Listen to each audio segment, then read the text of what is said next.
America वाली दूर भेजी डॉक्टर इंजीनियर नाम उनके हिंदू राष्ट्र की परिभाषा है, लेकिन हमारे अमेरिका राष्ट्र की परिभाषा कहती है कि अपने इस देश में जो मानव समाज सभी लोग पढ़ेंगे लिखेंगे डॉक्टर इंजीनियर एमपीएमएलए सब लोग बनेंगे। तो लड़ाई दो भाग में चल रही है। तो सबसे थोड़ा बाबा साहब अम्बेडकर के जीवन पर 3-4 लाइन और समाप्त करते हैं।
एक बेटा था उनका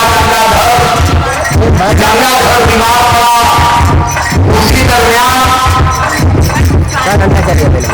बाबा साहब अम्बेडकर ने एक पत्र लिखा जो बाबा साहब अम्बेडकर के जीवन पर अध्ययन किया है वो जानता है कि उन्होंने देश के लिए समाज के लिए कितनी मेहनत किया। बाबा साहब अम्बेडकर ने एक पत्र भेजा माता महादेवी राव महाराज खया जी के द्वारा जो सहयोग मिल रहा है स्कूल की फीस का काम चल रहा है लेकिन खाने की बड़ी दिक्कत है। कुछ पैसा हो तो भेज दो। माता राम ने कंडी बेच करके जो पैसा एकत्र किया था बेटा बीमार है गंगाधर लेकिन बेटे को दवा न लाके वो पैसा बाबा साहब अम्बेडकर को मर्यादित कर दिया और दवा के अभाव में 6 दिन के बाद गंगाधर साहब की मौत हो गई। जब रमा ने पत्र लिखवाया भेजा बाबा साहब को पता चला कि मेरा बेटा नहीं हमारे बीच में है। तो उस समय कोलंबिया में बाबा साहब अम्बेडकर फूट फूटे हुए और उन्होंने एक पत्र लिखा छत्रपति शिवाजी महाराज को पूरा ये थोड़ा रमा को समझा दीजिएगा क्यों महिला है कमजोर हो जाएगी। छत्रपति शिवाजी महाराज रत्नागिरी रमा को समझाने आए और उन्होंने कहा कि वहां बाबा साहब अम्बेडकर ने जो मोमेंट जो आंदोलन लेकर के देश के लोगों सोचों के लिए चल रहे हैं जो सपना है अगर आप नहीं समझ पाएंगे तो बाबा साहब का एक जीवन टूट जाएगा। आप सिर्फ भरोसा कर लीजिए मान लीजिए इस बात को अपने ऊपर देश और समाज के लिए क्या कोई अपने बेटी और पिता को बलि चढ़ा सकता है। बाबा साहब इकलौते मानव थे मानव कुल में 4 बेटों को उन्होंने बलि चढ़ा दिया। अपनी विधवा को बलि चढ़ाया। छोटा बेटा राज होकर पड़ा फिर 1.5 साल बाद 1935 में बात चली गई।